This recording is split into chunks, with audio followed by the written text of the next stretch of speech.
Zombie apocalypse.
The thing that changed everything for us in trying to understand creativity is that somebody from NASA came to us, the deputy director, and said, look, we have a lot of people working for us. We need some way to select the people that are the most creative so they can go on the teams that are facing the toughest problems.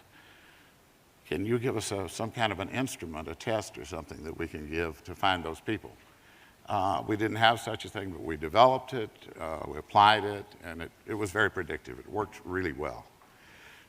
But the idea emerged that, gee, we still don't know where creativity comes from. Is it that some people are born with it and others not?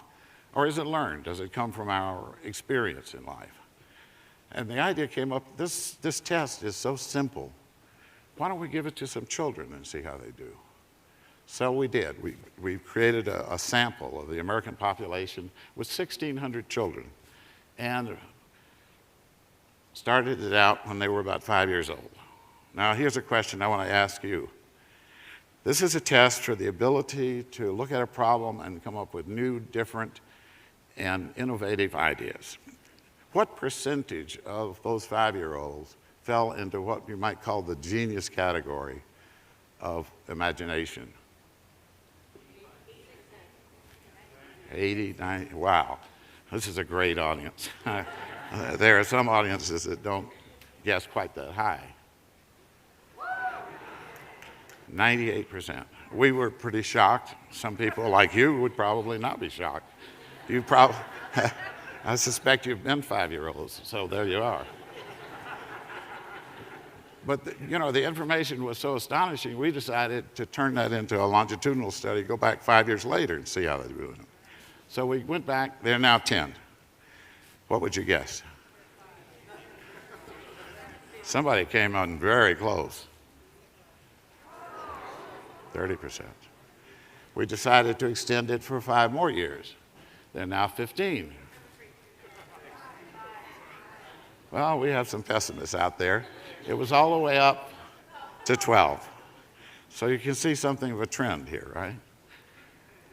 That study ended because so many people got depressed. Most of the testing was done by teachers, and they just didn't want to do it again. But we have tested a lot of adults. And what would you guess? You're close. 2%.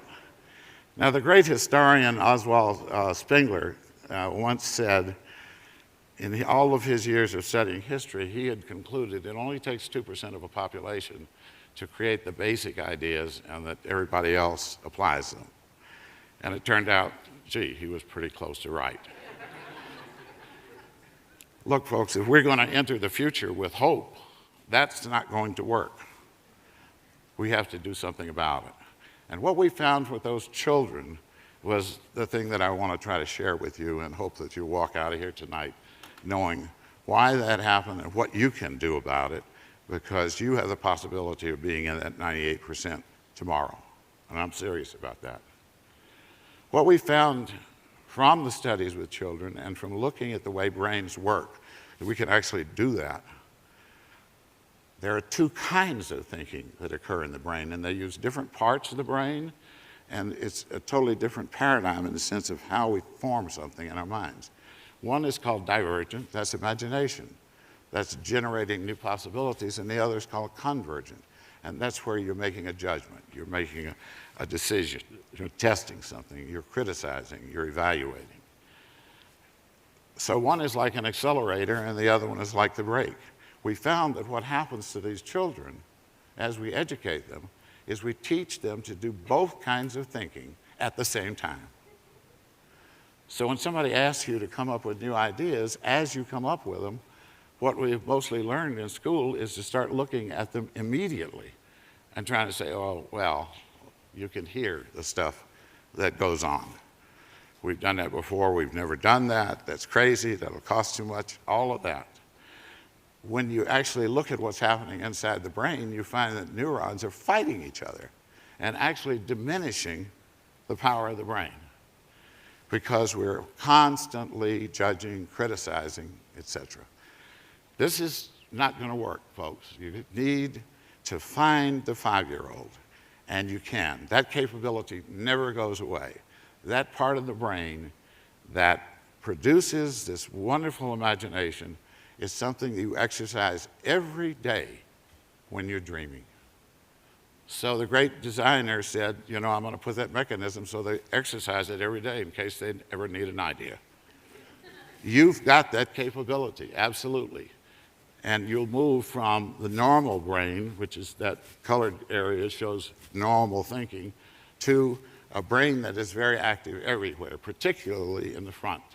So it gets worse, because if we're operating under fear, we're using even a smaller part of the brain. And as we begin to use logic, we use more, but we begin to use creative thinking and the brain lights up. It's just extraordinary what happens.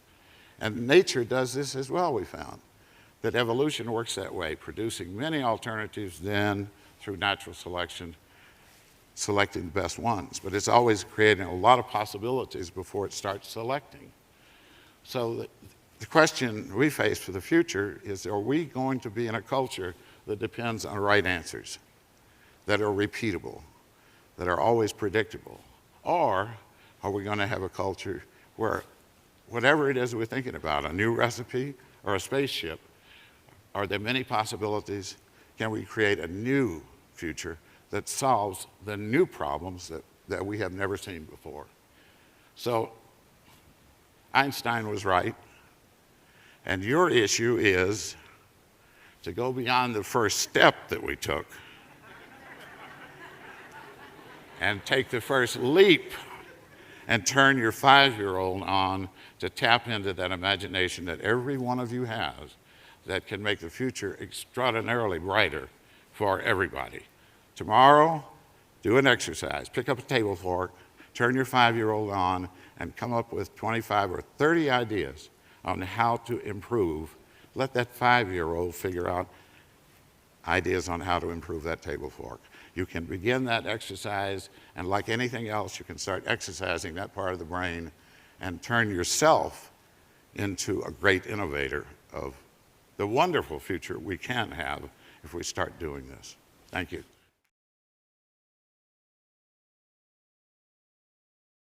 I got a little boy who's been sitting here for over an hour waiting to talk to you, okay? Okay, go. What you got? All right, here he goes.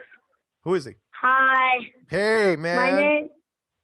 My name is Tristan, and I'm 8, and I'm in the 2nd grade, and I asked my teacher to show me an experiment where water curves, and she couldn't do it because it doesn't curve, and water always finds its level. Wow, that is a smart kid. What a perfect way to end the show. That's fantastic. What'd your teacher do? She just didn't talk to me anymore. All she did was walk away. That's awesome. I was like, what is this about? What? That is so cool. I am so happy that you did that, man. That's fantastic. Good for you. Seriously, I could not be happier for you. You totally made my night. Thank you. You're very, very welcome. And you've got to be probably the youngest person to even call into the show.